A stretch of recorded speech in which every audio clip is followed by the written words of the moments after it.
Bonjour à chacun de vous et bienvenue sur ma chaîne. C'est Pierre Précieuse et nous sommes au jour 3 de notre expérience.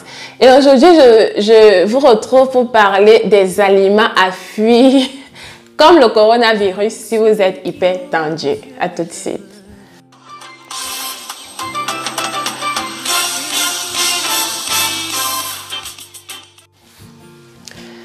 Notons d'abord que lorsqu'on est hyper tendu, l'un de nos ennemis principaux ou alors notre principal ennemi, c'est le sel. Oui. Dans la majorité des aliments que je vais citer ici, ce sont les aliments que nous achetons très souvent dans les supermarchés et qui ont une très forte concentration en sel. Je vais lire parce que j'ai pris des notes là, j'ai vraiment fait le tour de la question pour vous donner le meilleur possible. Le premier aliment qu'il faut éviter vraiment, c'est tout ce qui est bouillon de cube là. Tout ce qui est bouillon de cube, on a mélangé ça, il faut éviter vraiment cela. Assaisonnez vos plats simplement, surtout lorsque vous êtes hyper tendu, assaisonnez vos plats vraiment simplement. Le deuxième aliment qu'il faut éviter, ce sont les mélanges d'épices, déjà préfaits là. En général, ces mélanges ont du sel, ont des trucs, des rehausseurs de goût, des trucs pour la conservation. Je l'ai déjà dit dans une de mes vidéos, il faut éviter tout ça. Vous pouvez faire vos mélanges d'épices vous-même. Achetez vos trucs frais, je sais pas moi, si c'est l'ail, le ginger, achetez ça, mettez ça ensemble et cuisinez avec. Évitez vraiment ces mélanges d'épices. La troisième chose à éviter, c'est la moutarde. Ouais. La moutarde. Beaucoup de personnes raffolent la moutarde, surtout lorsqu'il s'agit de faire des trucs au four ou alors des sauces vinaigrettes. La moutarde est remplie de sel, vraiment de gras. Si vous êtes hyper tendu là, dites au revoir, ciao ciao à la moutarde. L'autre chose à éviter, c'est le fromage. Le fromage, lorsque vous goûtez le fromage, il est salé et ça c'est seulement la quantité que perçoit votre langue. Vous ne connaissez pas la quantité de sel qui a été mis à l'intérieur. Si pour le savoir, parfois il suffit de lire les étiquettes, mais en ce qui concerne le fromage, on n'écrit toujours pas la quantité de sel contenue dans ce fromage-là. Moi, je ne suis pas hyper tendue, mais je supporte pas le sel du fromage. Donc, si vous êtes hyper tendu, là, dites bye bye au fromage ou alors diminuez considérablement la quantité de fromage dans votre alimentation.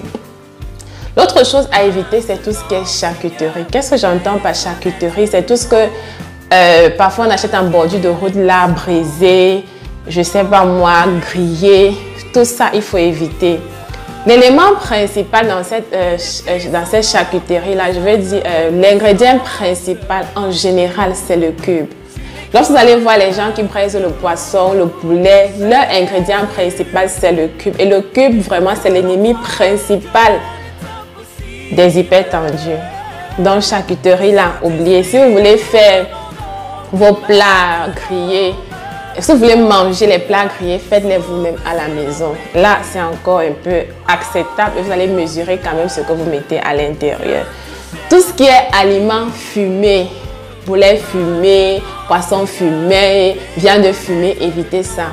Lorsqu'il s'agit de fumer le poisson, pour fumer le poisson par exemple, l'ingrédient principal pour fumer le poisson, c'est le sel. Et très souvent, on met le sel en grande quantité pour le fumer et après ça va aussi aider à la conservation. Donc ce sel là, c'est pas bon pour vous si vous êtes hyper tendu. Donc poisson fumé là, oubliez, mangez le poisson frais qui n'est pas fumé.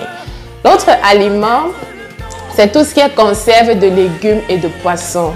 Tout ce qui est conserve de légumes, tout ce que vous achetez déjà en conserve là, préfet là, c'est rempli de sel et c'est pas bon pour vous si vous êtes hyper tendu. Déjà pour une personne en très bonne santé, ce n'est pas très bon. Si vous êtes encore hyper tendu, vraiment, vous devez fuir. Fuir ça comme le coronavirus, comme on a vu là. Ok? Et la dernière chose que je vous conseille d'éviter, c'est tout ce qui est sauce industrielle. Bon, biscuits salés, parce que c'est rempli de sel. Et tout ce qui est sauce industrielle. Qu'est-ce que j'appelle sauce industrielle? Ce sont ces sauces déjà préfaites là, que vous achetez au supermarché, vous rentrez, vous mélangez soit dans la pasta ou bien vous chauffez, vous mangez du riz. Toutes ces sauces préfaites là, c'est pas bon pour vous si vous êtes hyper tendu. Pardon. Je vous remercie d'avoir écouté cette vidéo. Abonnez-vous si ce n'est pas encore fait et je vous dis à demain pour une autre vidéo. Le thème, c'est une surprise. Bye bye.